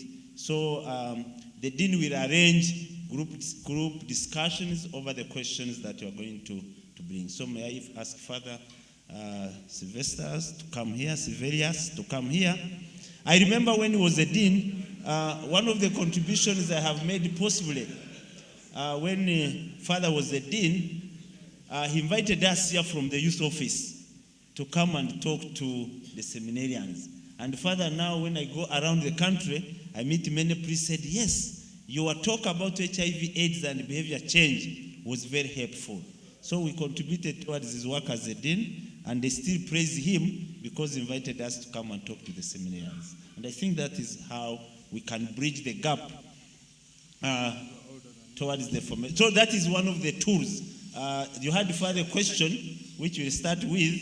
What are the tools, and what is the tool to sharpen the what? The tool. Yes, the tool to sharpen the tool. I think Shari is okay there? Okay. So Father, answer the questions. Meantime, Deacon, get the questions for Mr. Matega on paper so that he comes and answers them. He already has, I think, 3 from online. Yes, Father, take over. So, once again, I'm here, and I have some questions that were asked me. The principle is that there will be more questions than answers, and a good question is much more important than an answer. Because, yes, so even if I don't answer your question, please have questions, because that is it's more important that there is a question than that I simply give an answer, because I could give a wrong answer, but the question can be right, and it is usually right. So the first question was from Father Senyondo Charles. Which tools to sharpen, and which tools to sharpen these tools is what he wanted to know. And it is in this case that questions and answers are not always fair.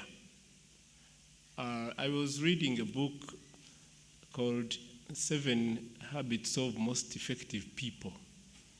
And one of the sections is about sharpening tools. And one of the problems with tools is that each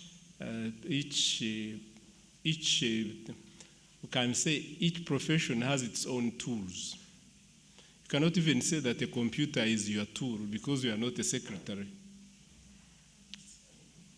And yet you are teaching. So tools are a complex thing. But what is important is that we get some experts to identify the tools we are using or not using, and those that we are using that are already not sharpened, to sharpen them up. And also it is important that a person takes time to reflect on what he is doing and with what he is doing it, and if it is that which needs to be sharpened. So if you ask me which tool you are using, I may not be able to know. But I know that you have tools to use for what you are doing. So that is why I'm telling you that it's better to have questions than to have simple answers. But if you have got that book, The 7 Habits of Most Effective People, it would be good to take it. It's heavy reading, but it is worth reading. That is the best answer I can give today. Otherwise, I would go through the whole book about making programs, about revising programs, about being proactive, and the like. And that is a long process. But the important thing is really to get a good evaluation, know what your the challenges, especially that we have, the positive, the negative, the opportunities, and to put the priorities in place. Can that sound as a good answer? Probably that is the best I can do for the time being.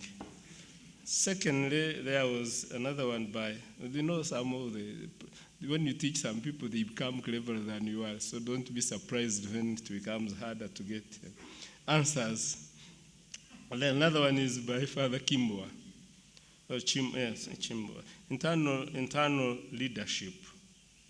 There were issues of electing students, leaders, the experiences we had as students and as staff.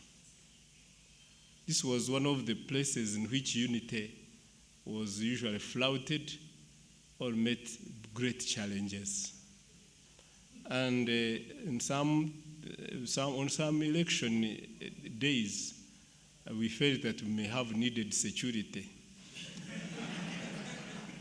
But still, seminarians remained seminarians.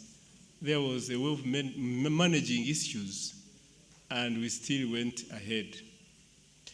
And there were problems. There were issues of personalizing issues instead of dealing with issues as they are, and the dynamics within the seminary society, but of different backgrounds. And I don't know whether this has happened, whether things have changed. I hear Katigondo put in a rota of changing. This year, somebody from this area does the work, another one there. And if this issue could get solved, probably the problem of unity in the seminaries would be easier met.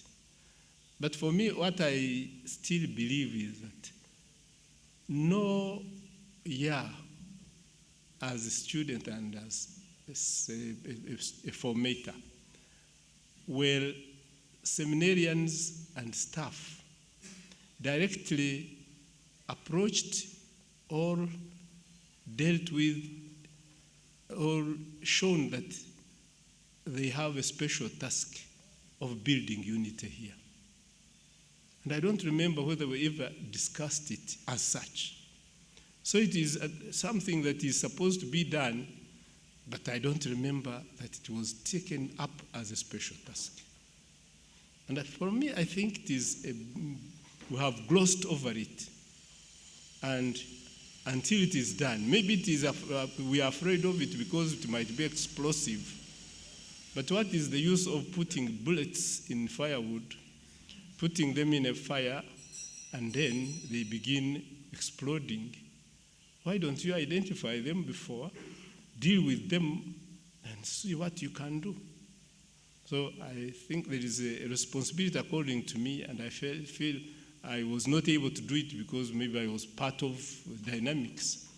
But I'm convinced that the time is ripe for staff and students to openly sit down and deal with this issue of unity and solidarity.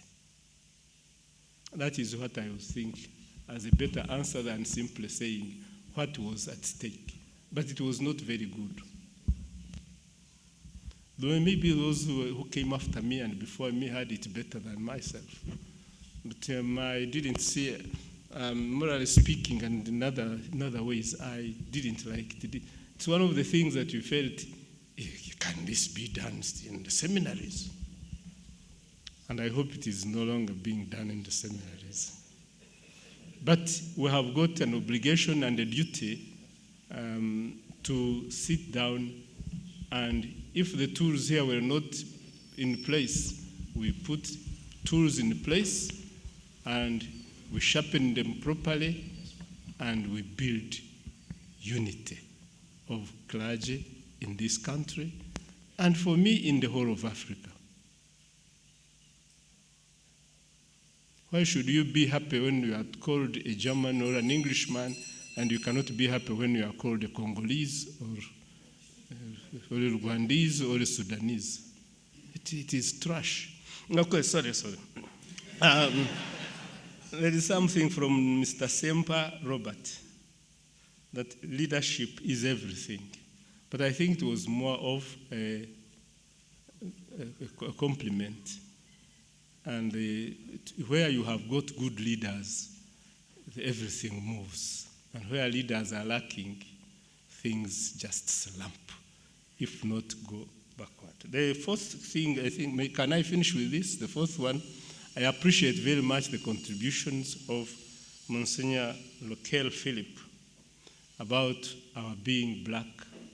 I taught a bit of Pan-Africanism here as part of a course about something about what? Well, I will have to check, but it is important to understand that when you are speaking about modern Africa, it is important to speak about our being black. You have to speak about slavery, and you have to speak about colonialism, the effect and the pretenses we have about them. But as an African, it is important to appreciate that we are Africa, we have certain issues that have come up, and some of us have tried to run away from being Africans, but it is better that we deal with our being Africans. Like unity needs to be dealt with, even our Africanness needs to be dealt with. Okay, I think I will... That's all I can say. Thank you for your opportunities. Okay, I think I will thank Dr. Sverio at that point. Thank you very much. Yes. We have many questions for the laity, but the time is not on my side. Yes, so what I wanted to do is to wrap up Mr. Matega's presentation by asking my two sisters in the audience to give you a minute each as the laity. Your words will be summarizing the questions that Mr. Matega could have answered. So in case, because we need it. So thank you very much, Father, for that rejoinder. And in your presentation earlier, you talked about management in the church. I wanted to rejoin that those of you who receive Leadership Magazine, I have been serializing there an article every month for the past 22 years talking about management in the church. We must be professional. At St. Charles Ruanga Catholic Community MOOBS, our motto is professional with Christ. We cannot say we are a church, we don't write minutes, we don't audit our books, we don't communicate, we don't write reports. We must become professional.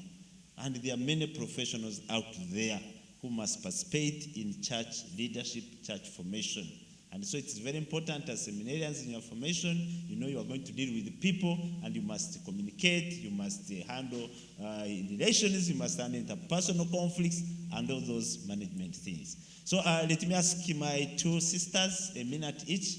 I think the mic, Deacon, take the mic to them down so that she gives a comment. I give a comment and she gives a comment. So that we hear the voices of our laity sisters in the room.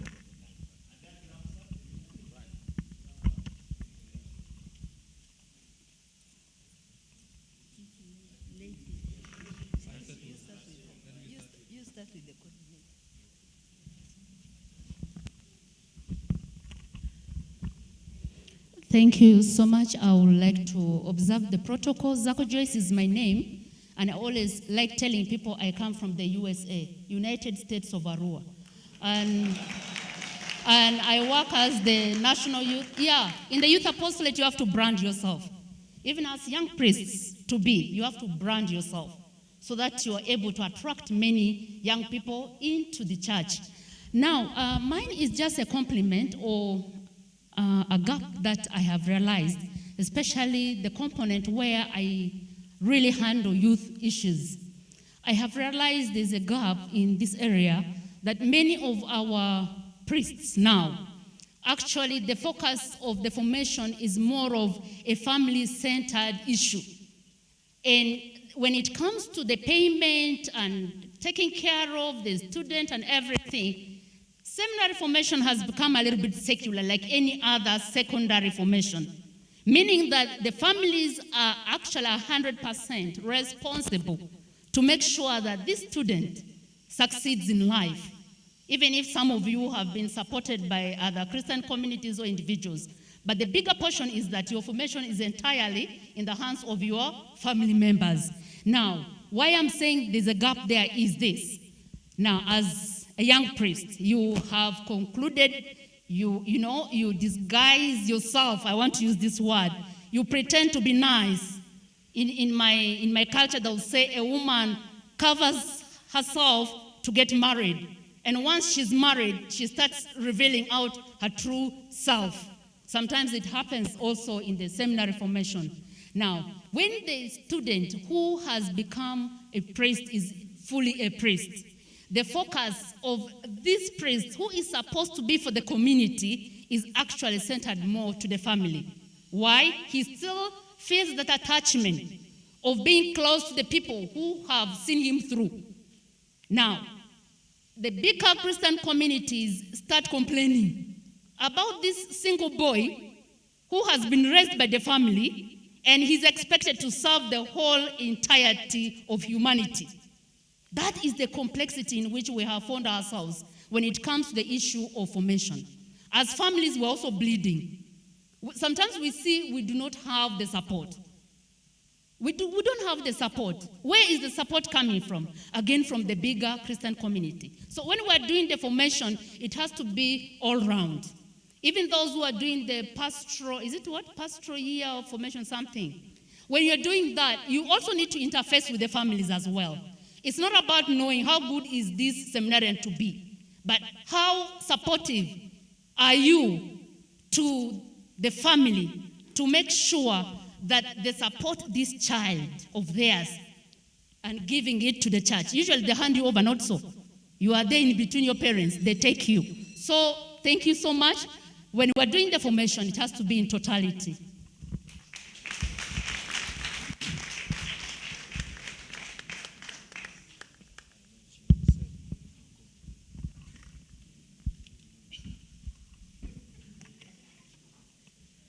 Thank you so much. I would like to thank our presenters. They did a great work. I would like to thank our dear seminarians that thank you for choosing Christ.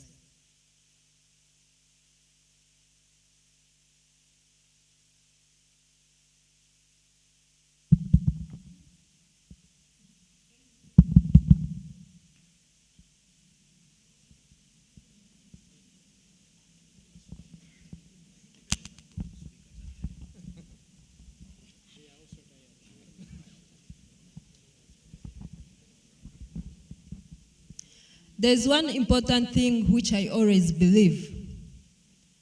Christ, just one man, changed the whole world, changed the universe. So which means that when we understand the Christ who has called us, each one of us, it means we shall also be able to change the universe. When we understand who Christ is, and what he stands for, the rest will automatically fall in line.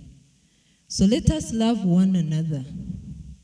That is the basic. That if you love one another, if we love one another, that love of God will spread through. And love is to die, is to die to self, is to die to selfishness. It is to die to abuse. And that is the mission of Christ here on earth.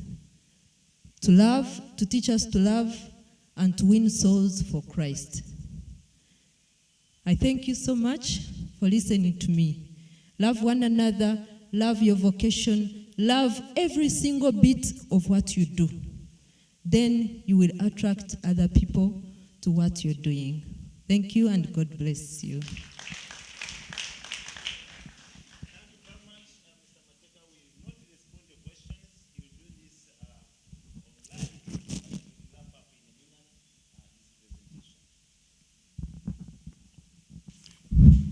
Thank you very much for the remarks and questions which we are going to answer online. And finalizing whatever we have, as we said, the dialogue between the clergy and the laity is quite very important. In UNCLA, that's Uganda National Catholic Council of the Lay Apostolate, we started a series, and our tagline is, UNCLA listens, UNCLA speaks. And it was so much ingrained in the spirit of this synod on synodality.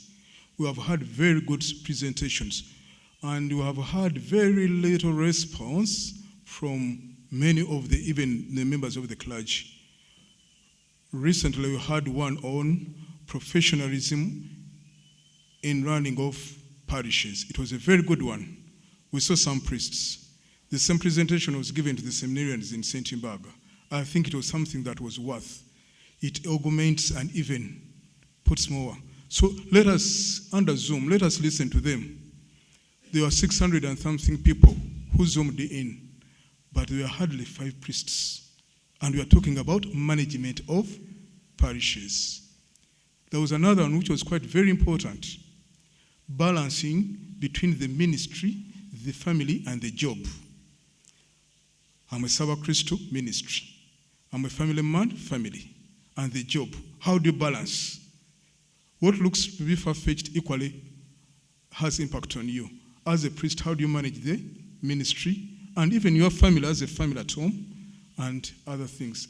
So in order to deal with intellectual mediocrity, as one said it, we need to listen and know the mind of the people for the greater benefit of everybody. I believe that with a good foundation, we shall get good pastors, albeit the challenges that we are going through. Thank you very much. Thank you very much. That brings us to the end of this session. There was one question which was directed at me. I will answer it online. It says, what is my take on introducing deacons in the final pastoral year to the corporate world? I will answer that online and share my thoughts about introducing them to the corporate world. I must thank you for having been a very good audience. Afternoon is not usually easy, but you have been very attentive, and I thank you, my presenter, my discussants, and the whole of the audience. Now back to Dr. Magunda to wind up the session. Thank you very much, my colleagues here, the moderators, for guiding us through this session of the public lecture. I will ask at this moment the rector to come forward and give his concluding remarks and close this session. Thank you all for your kind attention and for your patience.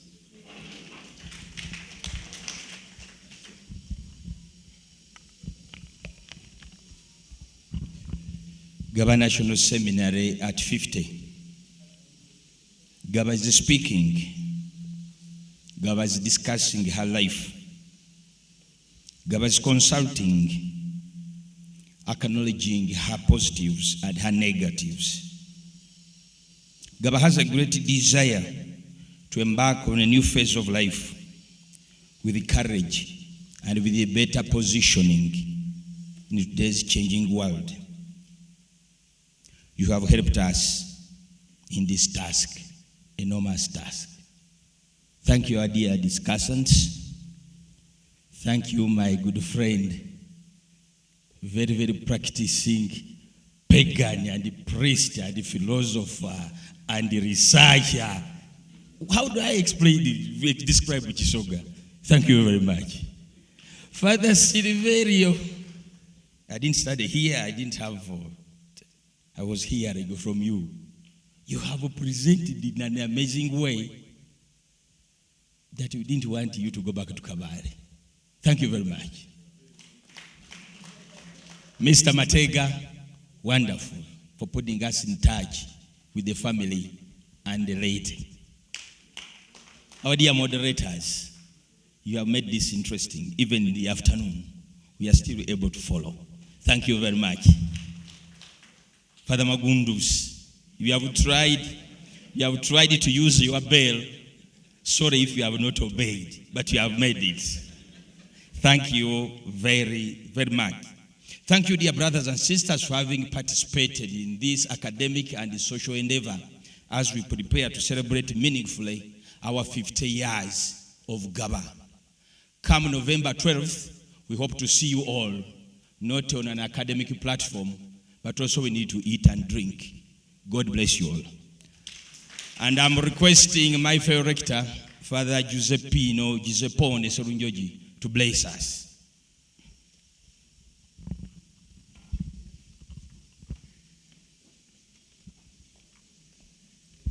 Thank you. May we rise and pray, please. In the name of the Father, and of the Son, and of the Holy Spirit. God our Father, we thank you for the gift of this day. We thank you for all the deliberations you have enabled us to engage in. As we conclude our public lecture, bless all of us.